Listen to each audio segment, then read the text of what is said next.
তাহলে দুই কবর আমাকে কোনোদিন কাঁদাইতো না। আমি দুইটা কবর দুইটা জায়গা দেখছি। রাবেয়ার বাড়ি আমাকে কোনোদিন কাঁদাইতো না। রাবেয়ার বস্তির বাড়ি আমি 6 বার দেখছি, 6 বার।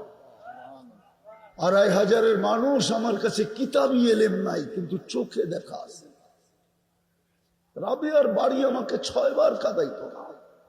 রাবেয়া কৃতদাসী মহিলা ছিল, 6 বার এই চক্ষুকে রাবেয়ার বাড়ি কাঁদাইছে। আমি স্টেজে বসে বলতেছি, 6 বার আমাকে কাঁদাইছে। ফেরাউনের বাড়ির কৃতদাসীর কবর মাস্টার কবর আমাকে কোনোদিন কাঁদাইতো না। অ্যাড্রেস নিয়ে যান আমার কাছ থেকে, যার কবর থেকে এখনো সুগ্রাণ বাহির হয়, কিয়ামতের সকাল পর্যন্ত বাহির হবে। আল্লাহ রসুল মেরাজের রাতে যখন কবরের পাশ দিয়ে যাইতেছিলেন,